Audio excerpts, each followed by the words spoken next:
ராவணன் மிகப்பெரிய வீரன் தான். ஆனா ராவணனையும் மிஞ்சக்கூடிய ஒரு வீரன்னா, அது ராவணனுடைய பையன் மேகநாதன். ராவணனுக்கும் மண்டோதரிக்கும் பொறந்த பெரிய பையன் தான் மேகநாதன். குழந்தை பொறந்த உடனே அழுத அந்த கூக்குரல் பயங்கர சத்தமா இடி மாரி இருந்ததால அந்த குழந்தைக்கு மேகநாதான்னு பேர் வச்சாங்க. அது மட்டும் இல்லைங்க, இந்த மேகநாதன் ரொம்ப சிறந்த பராக்கிரமி.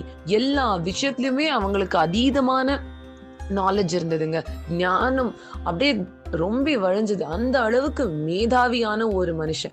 அது மட்டும் இல்ல, அவங்க அப்பாவையும் மிஞ்சுற அளவுக்கு சூரன், வீரன் அந்த மாரி ஒருத்தர். இவங்களோட குரு யாருன்னா சுக்ராச்சாரியர். சுக்ராச்சாரியர் கிட்ட எல்லா வித்தையுமே ரொம்ப சிறப்பான முறையில கத்துப்பாங்க. அவங்க சொன்ன மாதிரி இவங்க வந்து மும்மூர்த்திகளுக்கையும் இம்ப்ரெஸ் பண்ணி தவம் இருந்து அவங்க கிட்ட இருந்து அவங்களோட ரொம்ப தெய்வீகமான அஸ்திரங்களையும் வாங்கியிருப்பாங்க. பிரம்மர் கிட்ட இருந்து பிரம்மாஸ்திரம் கிடைச்சிருக்கும். அந்த சிவனோட பாசுபதாஸ்திரம் கிடைச்சிருக்கும்.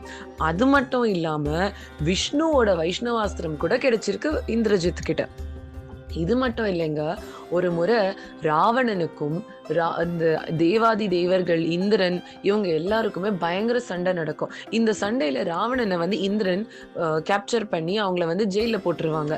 இது தெரிஞ்ச உடனே மேகநாதன் போய் அந்த ஸ்வர்கலோகத்திலேயே இந்திரனை அடிச்சு தூக்கி தூள் கிளப்பி அங்கிருந்து ராவணனை மீட்டு கொண்டு வரப்போ இந்திராவை அப்படியே கை கட்டி இழுத்துன்னு வருவாங்களாம். இழுத்துட்டு வந்து லங்கையில போட்டுட்டு என்னன்னா இந்திராவை இவங்க கொலை பண்ணணும், அவங்களோட தலைய அறுத்தெறியறப்போ பிரம்மதேவர் வந்து இது தேவேந்திரா இவங்களை கொன்னுட்டேன்னா உலகம் பேலன்ஸ் போயிடும், இந்த மாதிரி செய்யாத அப்படின்னு சொன்னதுக்கு பிரம்மதேவரோட வார்த்தைக்கு கட்டுப்பட்டு நம்ம மேகநாதன் வந்து எடுக்காம விட்டாங்க.